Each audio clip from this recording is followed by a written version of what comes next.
as horas já estão avançadas. Senhor, não tem como alimentar essa multidão. Despede eles para que vão e façam compras para si. Aí Jesus, olhando para a população necessitada, Jesus olha para os discípulos e diz: dai-lhes vós de comer. Porque ele sabia que o povo não poderia padecer necessidade enquanto ele estivesse com eles. A autoridade e responsabilidade estava com ele. Ele não ia permitir de forma alguma que uma multidão de pessoas o assistisse e voltasse para casa de barriga vazia. Ele não ia permitir que uma multidão de crianças estivesse com seus pais, ouvindo as suas palavras, e tornasse as suas casas com fome, porque, como Davi tinha dito, Jesus conhecia. Ele não ia deixar aquele que era justo padecer necessidade, não ia deixar aqueles que estavam com ele voltar para casa com fome. Aí ele chama os seus discípulos e pergunta: o que vocês têm aí? Ah, Senhor, nós temos aqui 5 pães e temos 2 peixinhos. Mas só que o pessimista, ele é diferente do otimista, não é verdade? Totalmente contra. O que é o pessimista? O pessimista, ele vai olhar um copo de água como esse e vai falar que tem pouca água. O otimista vai olhar o mesmo copo de água e vai dizer: aí tem muita água. Existe essa diferença do otimista para o pessimista. E se junto com Jesus tinha os pessimistas, ainda bem que foi só nos tempos de Jesus, né, irmãos? Que fala assim: essa festa não vai dar certo, esse conjunto não vai para frente, esse conjunto só tem 3 irmãs, só tem 2 irmãos, não vai dar certo. Eram os pessimistas, mas é só do tempo de Jesus. No nosso tempo não tem os pessimistas. Porque no tempo de Jesus, o pessimista olhou e disse: Senhor, mas o que é isso para tanta gente? Só 5 pães e 2 peixinhos. O que é isso, Jesus? Eles parecem que não estavam entendendo ainda quem era o Jesus que estava com eles. Eles ainda não estavam compreendendo o tamanho do poder que estava na vida de Jesus. Porque Jesus falou: manda a multidão se assentar, que vocês vão ver o que é 5 pães e 2 peixinhos. Parece um monte de gente. Senta a multidão, senta, a multidão foi sentando. Aí imagina Jesus olhando para o pessimista e dizendo: o que é 5 pães para 2 peixinhos, né? Você vai ver agora. Você vai ver que é 2 pessoas no conjunto fazer diferença. Você vai ver o que é meia dúzia de pessoas de crente na igreja mudar a história de uma igreja. Você vai ver. Aí Jesus manda a multidão sentar. Pega os pães, parte de 5 para 12 pedaços, porque tinham 12 apóstolos. Eu imagino o pessimista olhando um pedaço de pão na mão dele e dizendo: esse pão eu vou comer sozinho. Mas Jesus disse assim: a multidão está com fome, alimenta de pão. Agora eles começam a andar. A multidão está pegando. O pedaço de pão está na mão do discípulo. Ele começa. Eu imagino os discípulos de olhos fechados, porque eles não queriam enxergar aquilo. Olhos fechados para não ver o pão acabar. Ele rasga um pedaço e entrega na mão de uma pessoa. De olho fechado ele rasga outro pedaço e entrega na mão de outra pessoa. Assim ele vai cortando na mão de outra pessoa. Olhos fechados, e o pão vai crescendo. Ele vai tirando e o pão não vai acabando. O pão está na mão, mas ele vai entregando de olho fechado. Parece que ele está dizendo: o pão não sei o que está acontecendo, mas a multidão está comendo. E o pão foi crescendo, foi crescendo, foi crescendo, foi crescendo. De 5 pães e 2 peixinhos, 5.000 homens se alimentaram naquele dia por causa do poder de Deus e da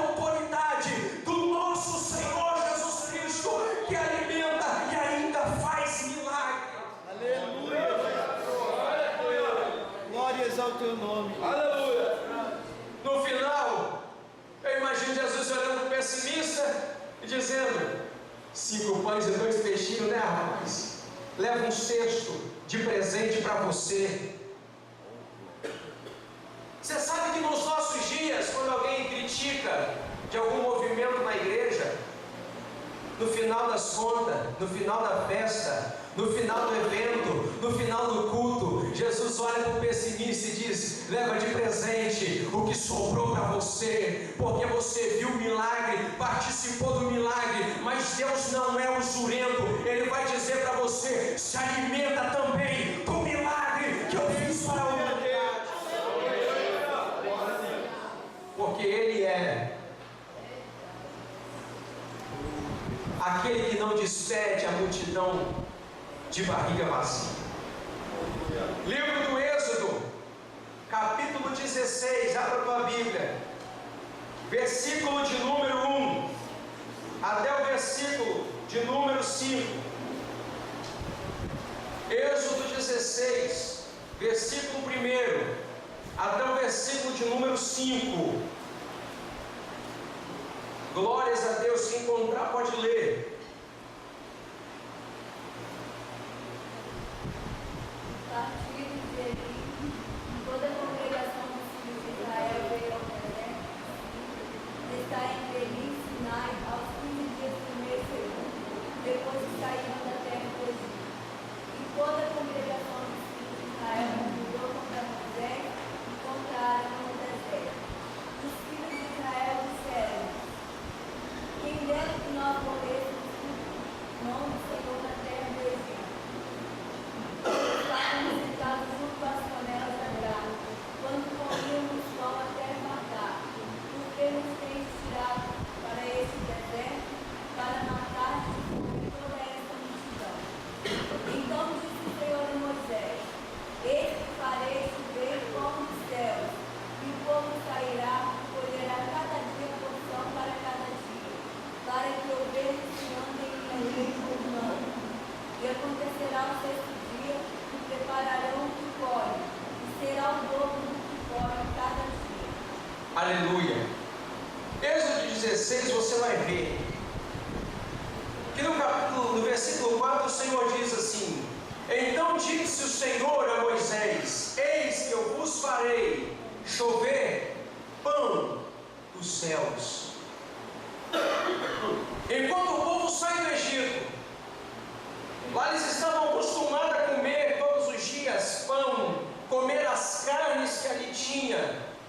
E quando vão para o deserto, não tinha aquilo que eles estavam acostumados a comer. Então eles começam a murmurar contra Deus, começam a falar mal. Moisés, por que você nos trouxe para esse lugar? Por quê? Porque lá tinha carne, tinha panela de carne, tinha pão, e agora nós estamos aqui sem nada. Aí Deus olha e vê e diz: não, já que eles estão murmurando, eu vou provar mais uma vez, porque eu acho que eles ainda não acreditaram que o mar se abriu. Então eu vou dizer para eles que eu vou fazer chover pão dos céus. E a Bíblia diz que por 40 anos, todos os dias tinha pão, com exceção do sábado. Todos os dias chovia pão, era o maná, todo dia tinha maná. E por 40 anos Deus não deixou uma geração que nasceu no deserto morrer por falta de pão. Os que saíram do Egito murmurantes e murmuradores, nenhum deles entrou na terra prometida, com exceção de Josué e Caleb. Os demais morreram todos, mas os filhos que nasceram no deserto por 40 anos, eles comeram do pão que Deus mandava do céu, dizendo: vocês não passam fome até chegar na terra que eu tenho prometido a Abraão, a Isaac e também a Jacó, porque Deus tinha uma aliança, Deus tinha um concerto, e tudo que Deus tinha dito haveria de se cumprir. Aleluia. Aleluia. E assim Deus não deixa faltar o pão, assim Deus não deixa faltar o alimento. Ainda que murmuraram, comeram do pão. Ainda que foram pessimistas, comeram do pão. Você sabe o que eu aprendo? Que tem muitas vezes nas nossas vidas que muitas pessoas talvez tenham um mau hábito, um mau costume de sempre ser contra as coisas de Deus, de sempre ser contrário àquilo que se está ensinando, que está pregando, que está ensinando, que está fazendo na igreja, mas mesmo assim são alimentadas por Deus. Mesmo assim Deus está ajudando, mesmo assim Deus está vendo, mas está comendo. Todos os dias são assim nas nossas vidas. Ainda que passamos por tudo isso, Deus Ele vai nos conduzir e não vai deixar faltar o alimento para a nossa vida. Louvado seja o nome do Senhor. Aleluia. Evangelho de São João, no capítulo de número 6, verso de número 31 e verso de número, até o verso de número 33, diz assim, verso 30: disseram-lhe, pois, que sinal, pois, fazes tu para que vejamos e creiamos em ti, que operas tu? Nossos pais comeram maná no deserto, como está escrito, deu-lhes a comer o pão do céu. Disse-lhes, pois, Jesus, na verdade vos digo, Moisés não vos deu o pão do céu, mas o meu Pai vos dá o verdadeiro pão do céu. Aleluia. Aleluia. Jesus, quando ele faz a tipologia, a palavra figurativa é dizer: eu sou o pão vivo que desceu do céu. É como se Jesus estivesse dizendo: o que falta para a tua vida, a presença que está faltando, ela vai ser suprida através de mim, porque eu sou o pão vivo que desceu do céu, que o meu Pai vos dá nesse dia. Aleluia. Ele é o pão vivo que desceu do céu. Ele é o pão vivo que desceu do céu. Aleluia. Versículo 35, Jesus diz assim: eu sou o pão da vida, aquele que vem a mim não terá fome. Louvado seja o nome do Senhor. Nos momentos de crise da nossa vida, nos momentos de incertezas da nossa vida, nos momentos de conturbações da nossa vida, lá está Jesus dizendo: eu sou o pão que alimenta, eu sou o pão que supre, eu sou o pão que falha no momento que falta tudo, falha a necessidade. Eu sou o pão que vem para a tua vida e alimenta a tua vida espiritual. Eu sou aquele que não te deixa ficar confundido e nem confuso.